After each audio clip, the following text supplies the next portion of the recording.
Take Hey, two. what's going on, everybody? Today is January 10th, 2025, and you're watching the Daily AI Show live. Thanks for joining us. Sorry about the little bit of delay if you're joining us live, but we're all good now. Today, I have with me Beth and Andy, and I'm Brian, and we're here to talk about all the cool AI tech and maybe some other weird tech that came out of CES this week. If you're not familiar with it, the CES trade show, whatever you want to call it, a conference, I guess it is, goes on every January, usually in Vegas. I think that's where it was this year. And it's massive. It's massive, massive, massive. I think most people say you really couldn't possibly visit every booth, not even if you tried, not if you went all 5 days or whatever it is with the previews and stuff like that. So we're really here to talk about like what we thought were the interesting AI tech, and also tech that claims to maybe be AI, but doesn't necessarily have it in it, but it's got a nice shiny badge. You know, we know that a lot of people like that's the buzzword, right? So if you say it's got AI in it, that sounds even better. So that's kind of what we're here to talk about. And I was saying just before we went live that not AI tech, but one of the ones that I found to be in the weird category was a spoon that actually shocks your tongue in order to make things taste salty. So there's something for everybody at CES, and that's what makes it a fun conversation, a good Friday conversation at that. So I don't know, Andy or Beth, like, is there one? I don't know if I have, to be honest with you, I don't know if I have one singular AI thing where I'm like, that's the one, that's the winner for me. Do you guys have anything that stood out that strong? Well, the thing that stood out most strongly for CNET was not, a clever or odd thing that, will be on my short list of things that we ought to talk about today. But I did want to share that Cosmos from NVIDIA was given Best of CES 2025. Was it really? So for the Oh, whole wow. show, Yeah. CNET gave Cosmos that award, in effect. So that's AI. And we talked about it at length yesterday's show. But so the thing I wanted to mention that's kind of a cool application of AI that I thought is called the Nuwa pen. So this is a pen, literally it writes on paper, or you can write on your screen if you want to, and have it, display your sketching on, your smartphone, for example. So it's connected that way, but it's simultaneous with your writing in your journal. It's collecting with AI that in digitized form. So in effect, you have a record of everything that you wrote in handwriting anywhere with that pen. That's the Nuwa pen. That one's really that's cool. wild. I like that one. I actually have that on. It's part of I can share it here in a little bit, but it's part of this Instagram story feed that I saw that has that in it. And I thought that was really cool. That seems like I'm such a, digital first type mindset, but my wife is really the opposite. And she'd much rather spread papers. I've said this before to you guys, spread papers around a big conference room. If she has a big project, she will go find a empty conference room and spread out. Like that's just how she works best. Yeah. And she loves handwriting things. She feels like there's a better, deeper connection to taking in the ideas and concepts and all that stuff. So I can see that. I'm out of practice on handwriting though. So this pen is not for me. I can be very good at thinking and typing, but handwriting, I'm like constantly saying, what the heck is wrong with my hand? Okay, but hear me out. It's like what we want with the glasses, right? I want glasses that will understand where I'm looking and adjust for me. I want a pen that understands the pattern of my writing so that I can see what I wrote later, because I'm with you, Andy. Like, nope, I took notes, but I can't tell you what any of those things mean now. And that would be awesome, right? You're AI, learn me. That's a good 1-2 punch too. If it's like not necessarily in this product, but just being able to ingest this and then put it into ChatGPT and be like, I know I talked about this in my notes. Help me find out where I talked about this in my notes. You were tracking it all, but if you see my notes, I don't know if I have any, like, that would be a good indicator. Yeah, this is a good indicator. Things get and then sideways and then also this way. Like that's how I keep my notes, like here, this side of the page too. Look at this whole thing. It's ridiculous. Breaking news on the Daily AI Show today. The Daily AI Show co-hosts use pen and paper. I do. I don't have a lot. Like honestly, like these are some notes from yesterday that I felt would just be faster if I had a cheat sheet on my desk for some training I was doing, and stuff like that. But I don't I'm not papers everywhere. Receipts would be nice, because if I could just grab the receipt from the store and split my Publix bill and be like, oh, one of those was body wash, but the rest of it was food. That happened. That's a daily, multi-time per week type thing in my house. And so I would find value in that, because if I just wrote it on the receipt, but it was tracking it somewhere else, I have both the hard copy and knowing that that full amount, that split amount was available to me in digital, because then I need to go split it up as a line item within my budget. So that would be great. Yeah. Yeah. So here's a tangent, but I think an organizing tangent. Here's a list of the different categories of things that have AI powered features in them. So you got toys and games, wearables, smart home gadgets, gaming and entertainment, robots, which we're going to talk about, and other innovative devices, which is where the new WA pen kind of fit in. But there's also an AI grill that optimizes cooking. I don't know if that's really necessary, but I'll be surprised to see that be a major thing in Home Depot. Hey, yeah. If you've eaten charred grill stuff like that, that would be helpful. Text me. Absolutely. Look at the grill, Beth. This was a cool one. I'm not sure which category. I mean, it's definitely health, I guess. The WeWalk Smart Cane 2. And this is the co-founder of it. The gentleman is blind. He says that at the beginning of the video. But let me see if I can just play this quick. Oh, wow. Smart Cane technology. WeWalk Smart Cane 2. With Smart Cane 2, you can ask anything and everything to your Smart Cane, such as, where is the closest coffee shop? What is around me right now? Take me to my home. In addition, Smart Cane 2 comes with enhanced obstacle detection technology to increase safety more. All these life-changing technologies are in a sleek design, which is as slim and light as traditional white cane. Smart Cane 2 is ready to enhance the mobility of visually impaired people. Join us and let's walk together. I think that's super cool.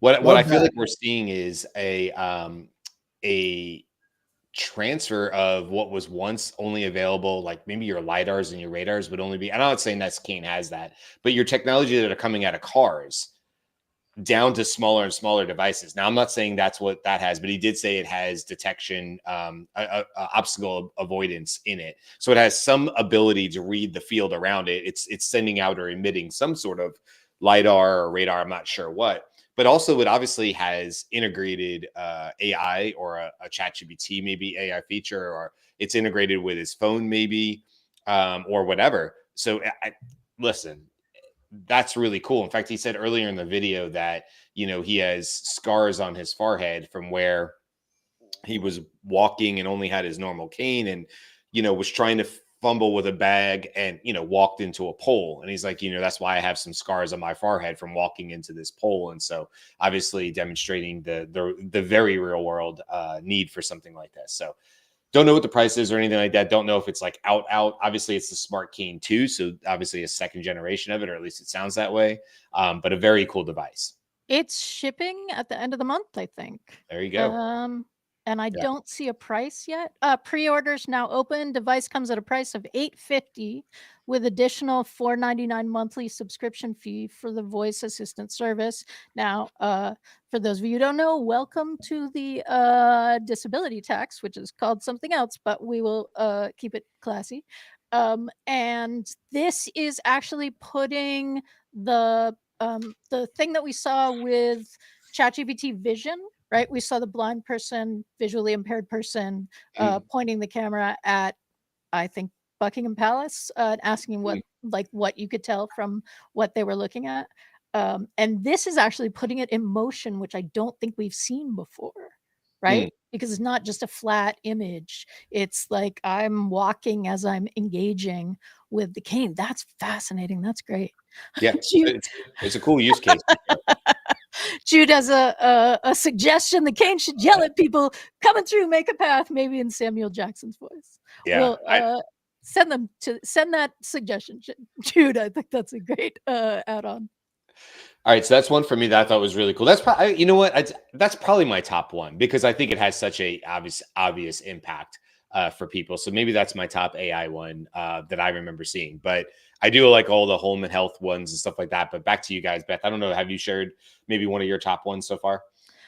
So my top one comes from, I will say upfront that I am making up a little bit about what this top one can do, but the top one comes from a show that we did last year when we said, okay, so what would your like AI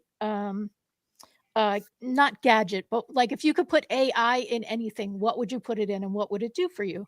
And Brian said, my AI would be a refrigerator that would know that I don't know what you said, oatmeal maybe was getting really light. And like Brian can actually say whatever it is, but I don't remember it saying tracks.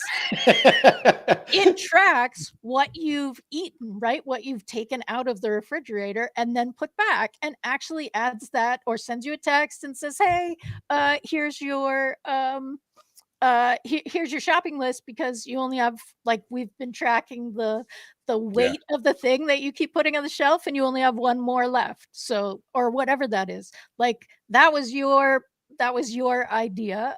And of course, I believe it's Samsung. Who is it? It's yes, Samsung went all in on AI in home appliances this year. But Yeah. there is a 4-door refrigerator with AI home and AI vision inside. It has a touchscreen display, powerful AI functionality to make life easier with interactive and personalized user experience. So it recognizes and does track food items that go in and out of the fridge, alerting you when items are about to expire and adding them to your grocery list when they are running low. Brian, I think you should like send them a thank you note for, using your idea. It anticipates your needs and makes recommendations based on your habits, and This is also serves as a hub. Like that also is going to feel like an attack. Like I already feel a little attacked when Alexa says, wow, are you in the mood for this? Because No, it's more of an attack when Alexa's like, "Hey, you're already low on the cookie dough," and uses a word like "already." That feels like gaslighting, maybe. It's like, are you attacking me on what levels I'm at? How about you just tell me all my food? How about you don't pick out the sweet stuff? Okay, How about seriously. grapes? I ate grapes this week. Samsung, like take a page out of Anthropic's book with Claude. Like we want to be able to set this is a supportive, we understand reminder that comes from the refrigerator. Like, hey, I've noticed this. Maybe have you texted your therapist? Right? Like maybe go for a run. You always feel better about the run versus like, yo, that's a lot of cookie dough for the week, bud. Yeah. Yeah, we're tracking macros, and that doesn't add into your macros. You capped out on Monday, and it's Friday, buddy. As somebody who lived and breathed gym and nutrition for many years of owning them, that definitely tracks for me. I think what this really is showing us, and Samsung is showing us, certainly all the other major devices, LG and all that will do it too. Is there's going to be competitive advantages why you would. Even if you don't like the model the most, like let's call it a washer or a dryer or a fridge or a dishwasher in your house, you might be more inclined to keep within the Samsung ecosystem because all of their AI devices are going to talk to each other. Right. And as silly as that is in a lot of ways, you're like, I've lived this long. I don't need that or whatever. There's something to be said for, that smart home AI connectivity to devices, major appliances like that. If for only like, helping you figure out the more efficient times or energy efficient times to be running different devices, like delay this one or run that one, or hey, you're trying to run the dishwasher and the laundry machine, whatever at the same time. I think there's just value in that probably for a lot of people, and having that sort of insight into energy loads and things, especially as people get more and more towards renewable energies and solar panels on their houses, and that all becomes a bigger, more common thing. Right now we have essentially unlimited energy coming into our house. If we need it, it's there. It's very, very rare that people are dealing with blackouts. Obviously, California and different places, but not where I am, right? I mean, in Tampa, we don't deal with rolling blackouts. So if I need energy, it's just there. I just pay for it. But obviously, if you're doing renewables or you're doing solar and stuff, that changes drastically. You really do have to pay attention to what's coming in and going out, just like you do with an EV. So I think there's a lot here.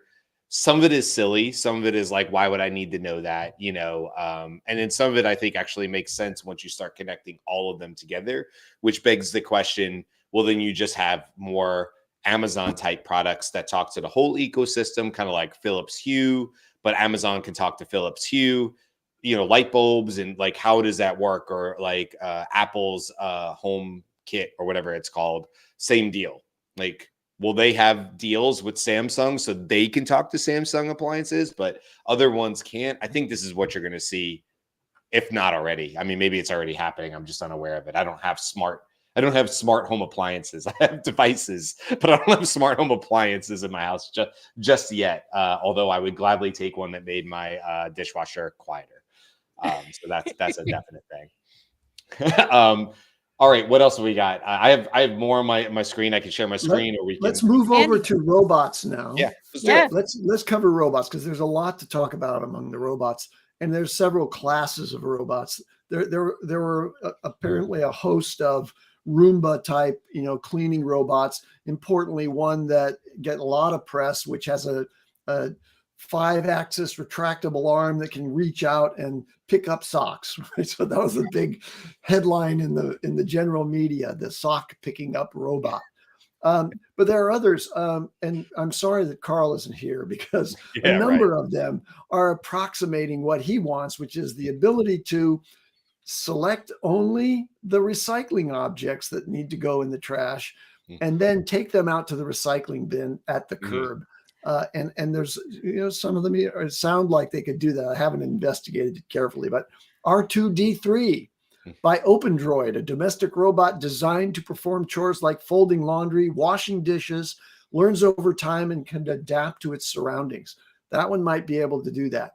Dream X50 Ultra, a premium robot vacuum with the ability to climb stairs and handle complex cleaning tasks. I doubt that the robot vacuum class is going to do what he wants. It's going to be closer to a humanoid robot. But there's a number of those that are on the list. But that's in the category of cleaning and household assistance. Now let's go to companion robots. Go ahead. Oh, wait. The cleaning and household assistance. So one of the things that we see, one of the comments that we see all the time when people are hearing about the latest innovation in art, in video, in music, right?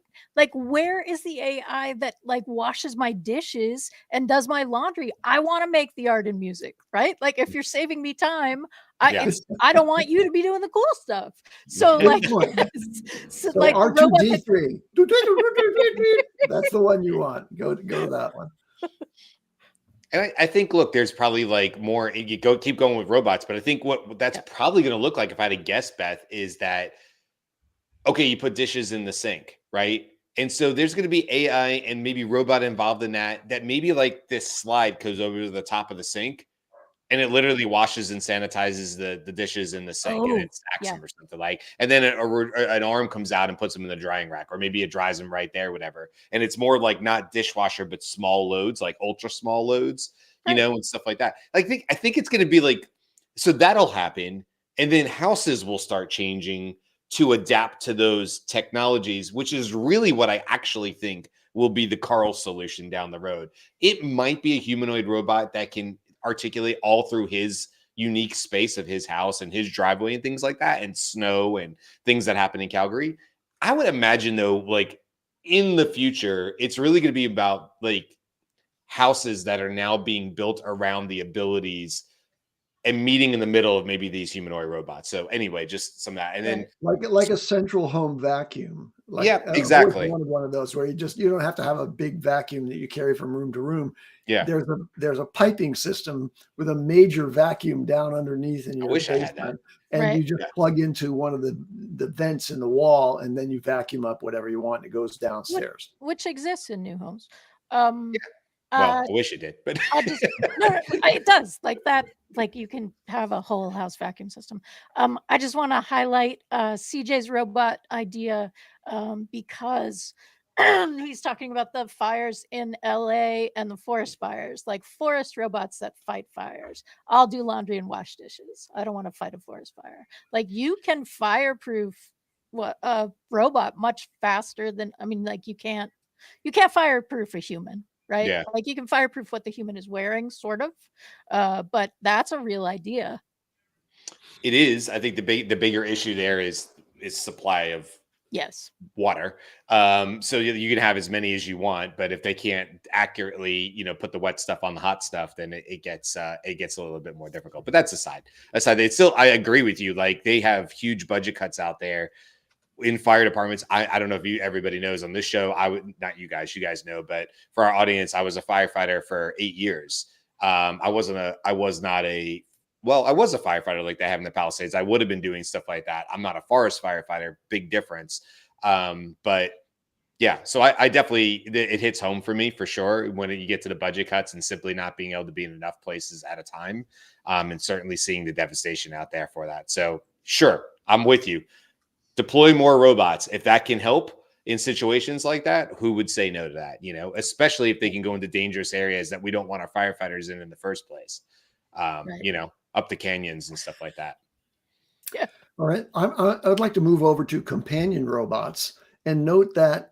Can I do one more on home because you're on robots? So before you get to, you're still on robots. No, so that's companion robots. Yeah. Right. Yeah.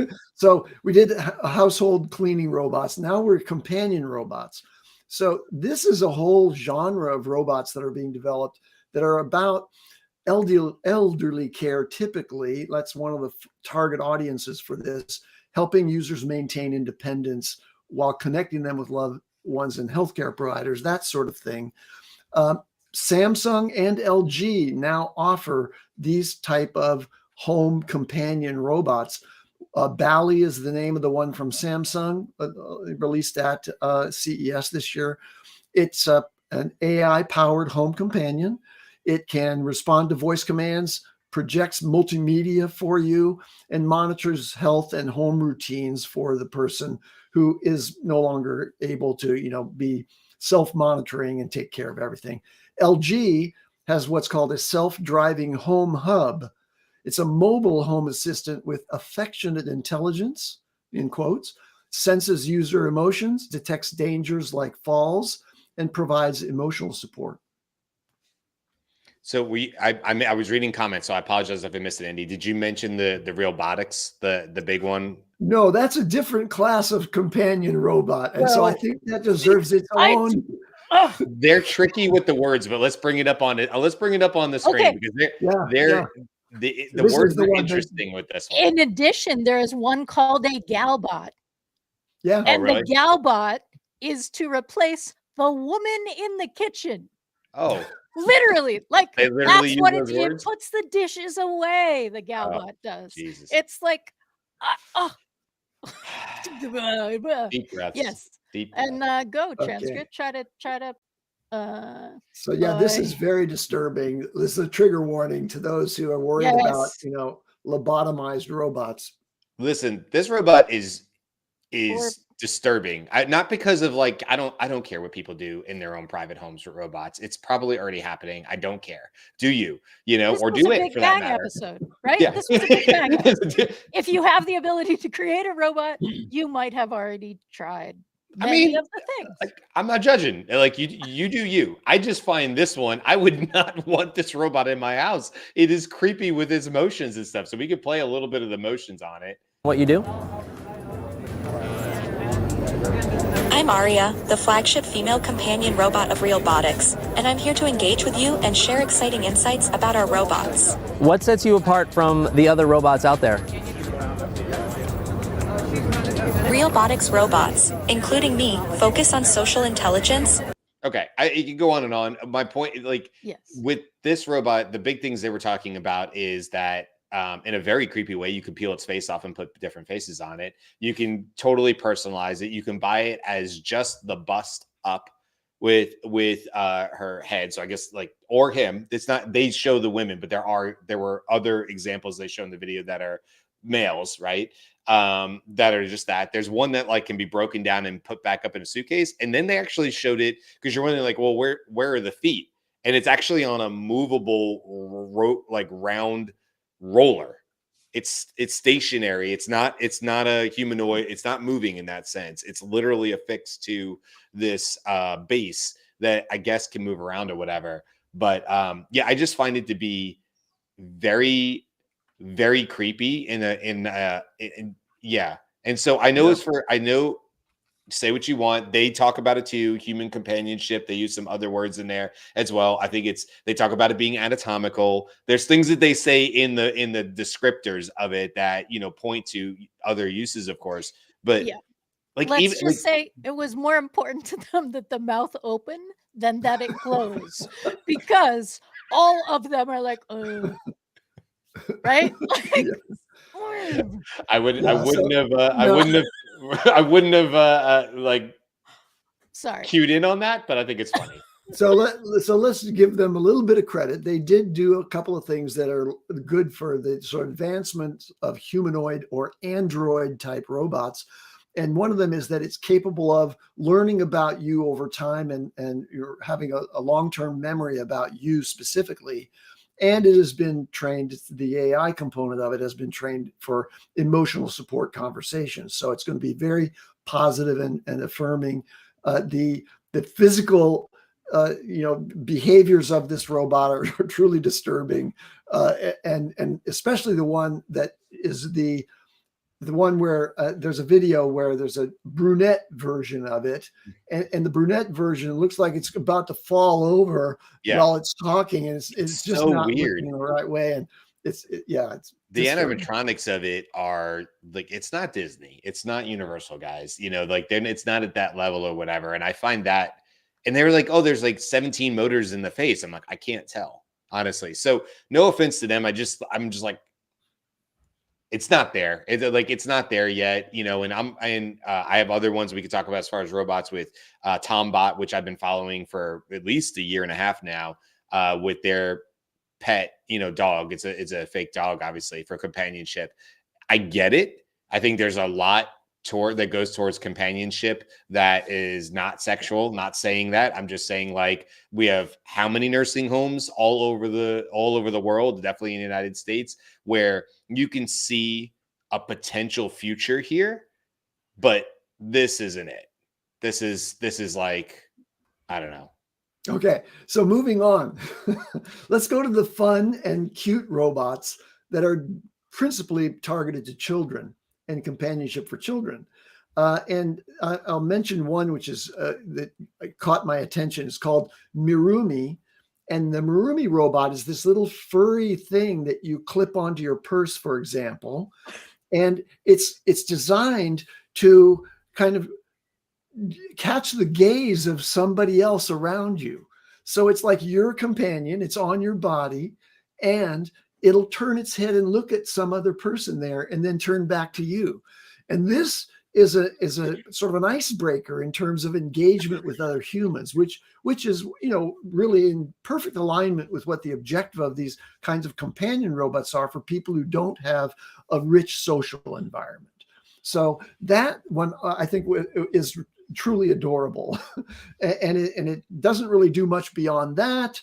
But it's designed to evoke joy and mimic the behavior of a curious child. So imagine it's been designed to be like a child on your shoulder that looks over at some other human, that kind of thing. And I think that's an interesting angle.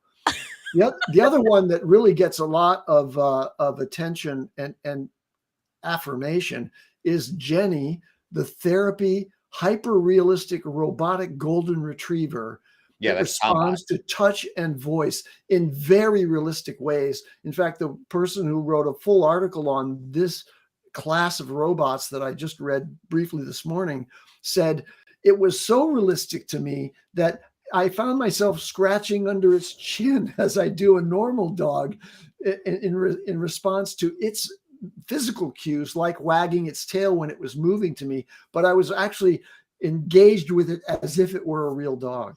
Okay, but Carl would say people do that with the robots, like with the ones that don't look like dogs at all. Well, yeah, Right? my grandson thinks Oofy is a real Right. thing and will chase it around all over the place.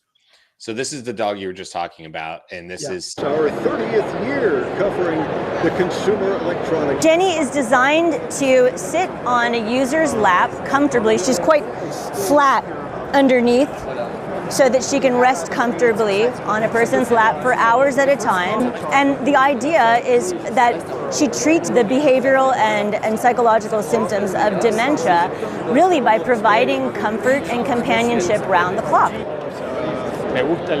So, like I said, this is a company that I've been following. Sorry, there we go. Thank you, Beth. I was like, stop share.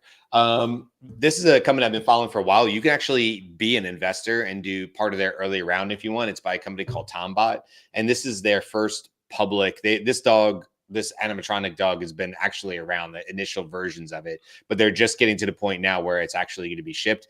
I don't remember the prices. It is not cheap, as you would imagine to begin with. It's not cheap. But I definitely love this idea, and I'm just rooting for them because I do see this as actually being a really big benefit, again, in places where they were talking about dementia, but just in places where people are lonely, and people are lonely everywhere, but we definitely have our areas where there's higher concentrations of it. And as somebody that we have on our couch, there's a stuffed bunny. Right. I don't remember where the bunny came from. But there's a stuffed bunny on the couch, and I'll find myself on the couch. I'll be watching football or something like that. And then all of a sudden I've got my arm around the stuffed bunny, and Amanda, my wife, will come in and she'd be like, you and the rabbit watching the game. And I'm like, yeah, we are. We're both watching the game. So there's comfort in even stuffed animals. We know that, not just for kids, but for humans, for adults and stuff like that. But when my mom was sick, she had stuffed animals around her because they would comfort her. And so I see this as the next evolution of that, and something that actually can bring a lot of good and calm and peace to people. So I cannot wait for this area to explode. This is a good thing, particularly for people in dementia cases are important, where they're not capable of caring for a live dog. But this dog would provide many of the benefits that a real dog companion would. Okay, I'm going to push back. Sorry. I love the excitement about it, and maybe this will have something down the line. This would not have worked for my mother. My mother would have called me and said, "What is wrong with the dog?" I call it and it doesn't come. I think it would have been really distressing to her. Because as she was losing the context of real world, things started to be complicated for her. She was really upset about why the pictures on the wall, who the people on the wall were, and why they were watching her, and why they wouldn't talk when she talked to them. Yeah. Right. I love the idea of this. It also seems very much nothing for us without us. Please engage with caretakers who have people with that. You're great point, Beth. The mission is right. It's not for everyone. It's not for every dementia patient. There are some who need anchoring to reality in a way that this interrupts. So I get it. And I imagine that this is they're thinking that people who love dogs would be able to would want this, right? That seems to be part of their marketing. It may in fact be that this is great for people who don't have a real visceral association with what dogs are like and how they should behave, right? But yeah. This is perfect for me. I don't want a dog. You don't like dogs, right? Yeah. By the way, disclaimer, because Jen, don't come at me in the comments. I can hear you, Jen, right now listening to me. Don't get me. I love animals. I just love them for other people. So I don't want to be an owner of an animal or a caretaker of another animal, much like people don't want to have other kids. So just want to put that out there because people jump the gun a lot on that. All I'm saying is this makes sense for me, and I could see this as being something that makes sense for a lot of people, where a live animal just simply is not going to be a reality. Again, going back to the nursing homes and stuff. And I'm not saying dementia or anything like that. I'm simply talking about people being lonely. And they're in their room. There's a lot of time where they're not in the public. They're sequestered. They're in their own room, and they're by themselves. Unfortunately, family can't be there all the time. Caretakers can't be in the room all the time, and maybe they have mobility issues where they can't be wheeled out or helped out to the main areas, and they're just by themselves. And so, yes, I agree, Beth. Like you're right. It's probably better suited for people who definitely know it's a robot dog, but also feel the companionship and the comfort, and it eases them in some way. So whatever that ends up being, I think, Right. Love the mission. Bot's in the right direction, but I think you have a solid point about careful. It's not like it's a fix all for everything, and it's not, Yeah. On the subject of downsides, CJ in the chat mentions that we haven't been referring to the possibility of data harvesting using these AI companions. Ooh. That presumes that the AI in the robotic companion is actually internet connected and is feeding data back to the internet. I don't think that's necessarily the case. Most of these will be localized, but it's an important question. You ought to examine for those. I want to mention one last robot pet called Ropet. It's the next generation Furby, and it's distinctive in respect of AI because it's has an AI sensors and it's powered by ChatGPT. So this one is connected, and it recognizes the owner. It reacts to touch or voice, displays emotion through very large LED eyes. This is a pet about this big. It's just a fur ball, basically, which is where Furby came from. And it requires the owner to care for it and interact with it, mimicking the experience of nurturing a pet, which is, I think, for children particularly, it might be a useful thing. Like if you ignore it for a while, it gets sad and may actually shut down. I don't know. Yeah, that was the whole thing with Furbies, right? Emotionally shut down. Not even the Furbies. What were the ones that little hanging on the keychains? That was just, I can't think. What were they called? I don't know. Tamagotchis? Never had Maybe, one. yeah, that sounds right. Yeah, same thing, right? Like where you had to come back to it and stuff like that, and like interact in some way. They gamified it essentially, where you were being rewarded for interplay and interaction with it. Okay. I have anxious people in my family. I am an anxious person in my family. I believe we can all understand that. What are you doing to a kid? Like, I didn't realize I made my Furby sad. Like, I think I love all of the innovation. I love all of the innovation. I think there are some real thoughts that need to go behind this when we're trying to create mental health supports for without really understanding the opposite side, right? So, hey, I've given you this because you have a companion now and it's with you and you're not alone because you can see it turns and looks at you. And now you went away and you came back and we didn't yes, your thing is very sad now, right? I just like unintended consequences. Sorry, I seem to be very activated today. No, you're right about the addiction side of it. I'm worried about the addiction side of it. I mean, you have a good point about the anxiety side of it too, that I wouldn't have necessarily thought of.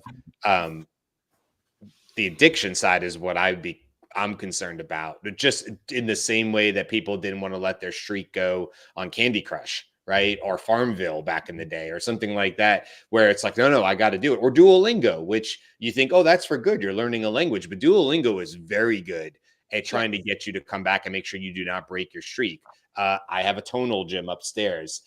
Tonal the same way. Like they reward you with badges and things like that. And it can feel like a bit of an addiction. Like I've got to go do this. So you can imagine that heightened 10x if the device or animal or whatever is with you all the time, isn't in another room, but like is like, like your phone, it's always available or whatever. I could definitely see how people would be like, oh, I didn't go out and get the groceries today because I was concerned about making the robot dog sad. Right. Yeah. Yeah, there's some big issues there. So I think you're absolutely right, Beth. You're right to point them out or whatever. There's a lot of And- good that come out of it and a lot of not so And good. making the robot dog happy is the easiest thing I can do in my life that gives me the dopamine hit that I want. Yeah. Fair point.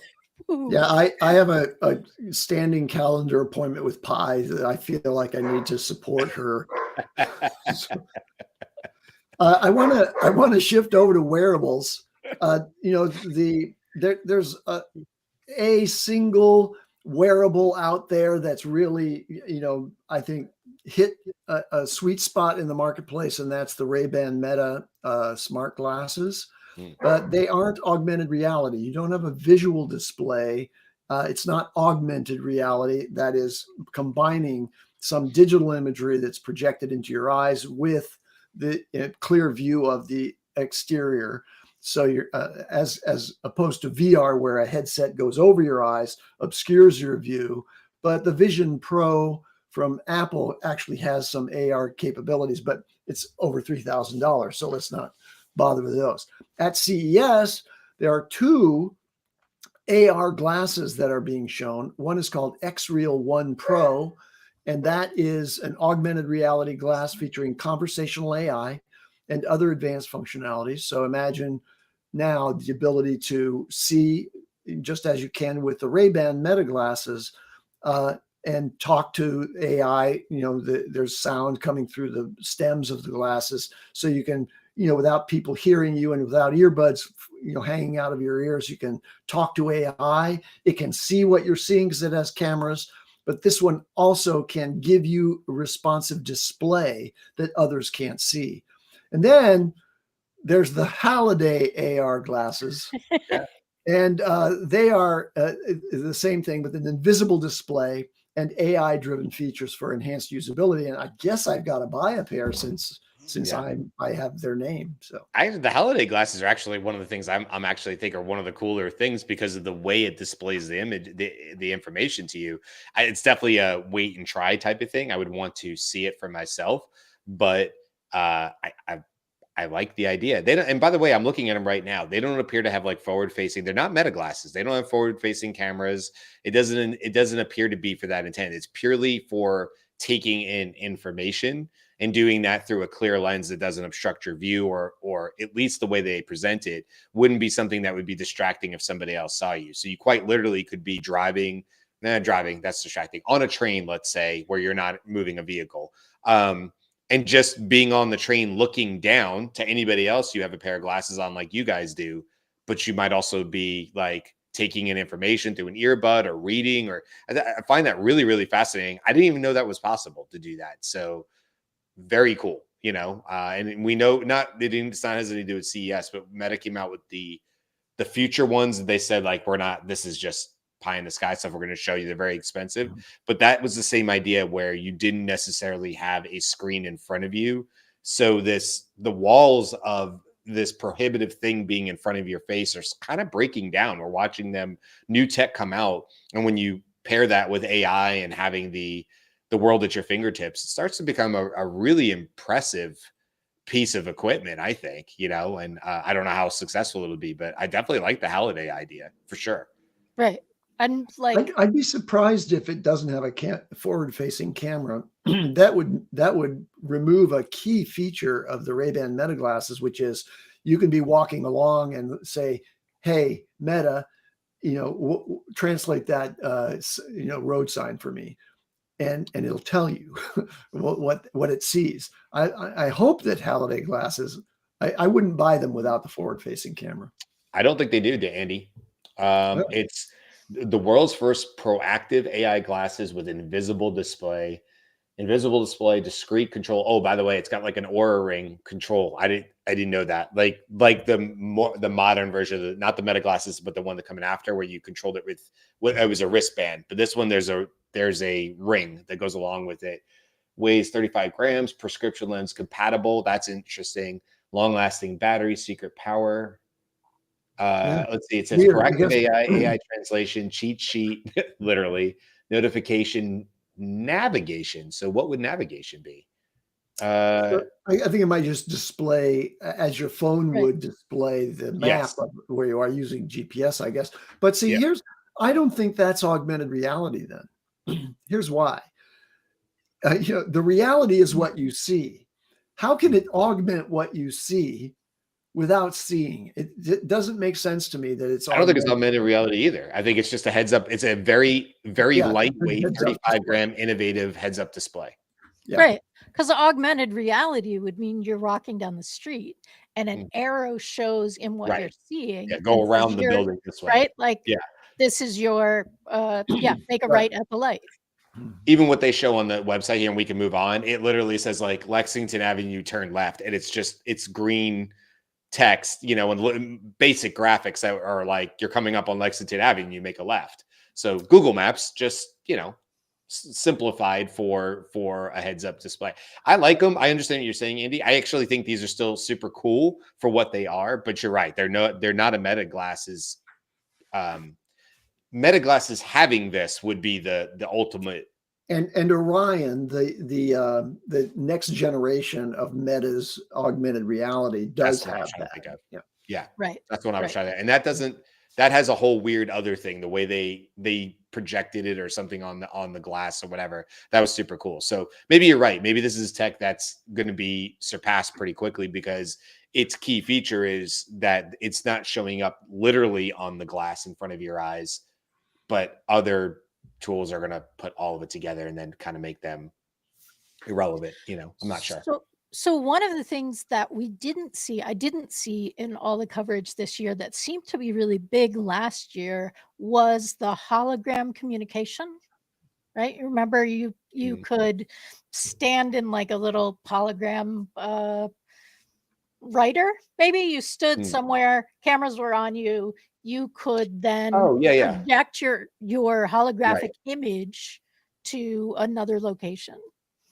I, And I know they're still out there because I've even seen the small versions of them now, which is funny because now it's like, I mean, you're obvious. It's not Honey, I Shrunk the Kids. You're still in a life size one, but you're projected one. They now have like table size receivers, I guess it would be, on the other side of it. That's projecting your thing. So now it's a little bit more Star Wars, where it's like, help me, Obi-Wan, but like, it's a box. It's not literally a hologram on your desk. It's still, you got to look in the box at it or whatever. But it would be funny if like, it would be funny to me if somebody was going to do a presentation and not knowing better, you're like, oh, this is going to be amazing. We're going to hear from Andy Halliday. This is going to be super, super cool. And then the person walks in the room and they take out this little white box that's about this tall or whatever, and they stand they stand the little box on a stool and point a camera at it, and they're like, Andy's live in California, we're in Phoenix, and but Andy's like, hey everybody, but he's this big. the man in the little box. Man in a little box. There Yeah, we go. exactly. I mean, you'd be like, I guess that's still live Andy. He can still take live questions. I can still see him, but also like it's a portable Andy. It's like we can, there's reasons why that would actually work. Especially, I've always kind of felt like with education, what a lot of universities would have for a long time is like, oh, we have hired and we have the best professor. Where can you see this professor? Only on our campus. And I always felt like those walls are going to fall down because eventually the best professors could just be for hire and they could be available at 100 universities across the world simultaneously if they wanted to, And so I think these types of things could definitely play into that future, like, And I then- can see the professor. I'm just not in the room with them, Right. But then there's a recording, the best professors never die. How do you then like keep like bringing in your new people? Because Oh, if you're just playing it back or whatever. Yeah. Well, I guess you could do that today. I mean, technically you could just right. play videos of it. Okay. Just to wrap up on the wearables and the AR glasses, I think on the Verge, they had a headline that said, there's a race for the space on your face. I mean, it's a good line. Yeah, I Hey, like It's it. a good line.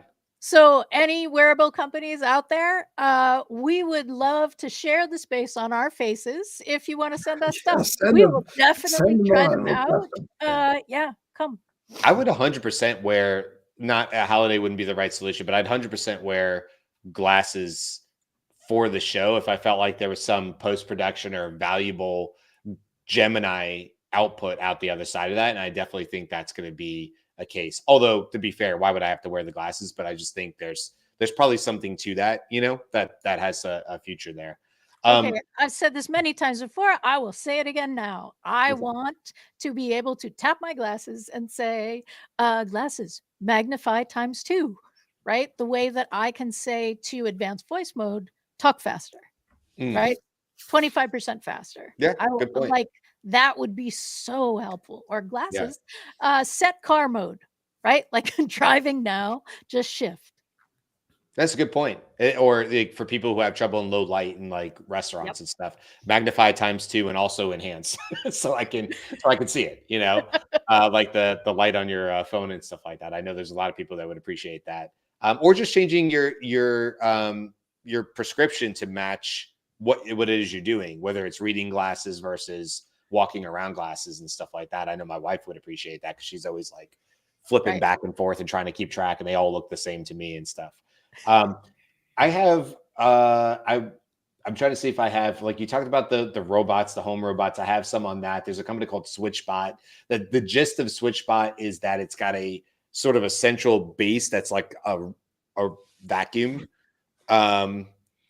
And then it can put other pieces on top of it that have little arms to do stuff, or pick up the socks thing, or it becomes a home humidifier, or it Right. becomes a rolling screen. And I kind of feel like, I don't know who this is for. I like just be like, look, I have this robot. It seems kind of silly to me. I get the idea of like the interplay and interchange, but I'm just not quite sure, unless you have purely like flat floors and, a single story or something like that. If you ever watch the YouTube creator, Mr. Who's the Boss, who's a huge YouTube creator. He just recently, he has this whole series, and they're innovating all the rooms in the house. But he says specifically, we wanted a house that has all concrete floors with no breaks between any of the rooms, specifically because he does a lot of tech reviews, and he's like, they always mess up going from one space to another or whatever. And he just wanted a clear. And I think that's kind of what you have to go after. It's like, I don't know. Okay, but hear me out. That's your robot that replaces the dog, right? Robot, I just dropped a piece of bacon on the floor. Come on, baby. Right? The robot comes, picks it up, because that's what your dog does. Like, Well, I want to mention that, yeah, you referred to it, Beth, but the Galbot robot has AI recognition systems built into it, so it can help in the kitchen, as you alluded to, but it can recognize objects and select the correct objects from shelves. So that's close to the picking up the bacon on the floor. Yeah. and Jen Yeah. is saying cats also can be your Yes. bacon friend. One other one I had was Eli Health's hormometer. I always got it, like the way you have to say that, the hormometer. But it's like, it's a new way to test hormones with an at-home method. It's basically activated by saliva. I think right now it only had cortisol and progesterone or something on there. They say progesterone. So there's 2 on there. They're hoping to do more. But I do love the idea of hormone testing at home. I mean, absolutely 100%. I think that can help a ton of people. And what they were saying here is like, it could be a fast way for assessing stress, and making adjustments to that or whatever. So how much AI is involved in that? I'm not 100% sure, honestly. Like, it's a home device. It's able to analyze your saliva. How much AI is in there? Is it sharing it with a larger database? Maybe. I'm not sure, to be honest with you. So that one's sort of on the fringe. There was also another one that was a large mirror that they were making a big deal, and it kind of like you stand, there's a giant like floor to person mirror, and it does this whole fun thing. It's like do do do do do do do do do do do, and it's like and then it's like, but you see this stuff on the show floor, and it's showing their sleep score and their heart rate, and I'm like, none of that is probably coming from this mirror device. It's just connected to other smart wearables that do these things, or a ring or whatever it is, and it's displaying it to you. And yes, it probably can do some body fat percentage and some other things that have been around forever with small electrical pulses and stuff like that, that, you know, you can do the handheld ones. So I'm Right. sure if you stand on this big old super fancy scale with a big mirror in front of you, but that's one of the ones where it definitely looked like they were trying to play bigger than they really were. And I'm not quite sure even where the AI was. It looked cool, but I'm not really sure it does anything more than your damn phone could do, you know, or your common scale at home at this point. That's AI connected, you know. Yeah. I think that's it for me, though. There was a cool car. There's like this BYD car, you know, the car maker out of China. I don't think it really has anything over AI, but it has this active suspension. It's a sports car, and it jumps over like potholes and stuff. It literally leaps. It looks like Knight Rider kit. It's cool as hell. So Yep. go check that out if you like the BYD supercar Yang Wang U9. So go check that out. That's what it's called. I have one that I even put on the thumbnail. Totally not thinking, like, I have not identified where the AI is in this, but this is a wheelchair replacement. And you can't see, but this isn't like attached to something, I don't think, or maybe it is. Yeah, I think that's But for testing. right. So it's designed as something that can give your body the experience of moving forward, and it's approved for sale in Canada and not yet in the US. So Wow. this would be one of those things that is Canada first, which does not happen very often for us. I haven't seen this, but prior to this, I saw the wheelchairs that are able to stand somebody up, like the whole wheelchair just to stand somebody up. And Yeah. I talked to somebody for quite some time in a Whole Foods one time who had one of those devices, and he was just telling me all about what he loved about it and stuff. He worked at Whole Foods and had one of these devices, and it would enabled him to get to the taller shelves and stock things and all that kind of stuff, whatever. And I look at these devices like you're talking, the exoskeletons, and I'm like, wow, this really is like the next future. And they're big and bulky right now, but you know that'll, like, they always iterate and they always get smaller and less complex. Right. And I think ultimately they're going to get to a place that they're able to be traveled with, or just very easily deployed from, you know, wherever people are that they need them. So it's obviously super, super cool. Yeah. And I'm All with right, you. I'm that not was quite my sure where the AI is, but I'm sure it's in there. But I know where the sci-fi is. So Oh, yeah. there you go. Good transition there. Well, listen, we'll end it there. Hopefully you guys had some fun going through CES 2025 with us. All sorts of really, really interesting tech stuff that's really going to change the world. Other stuff that may be falling flat. So other things that don't have a big enough moat around them, and they may get overrun by other tech that we see.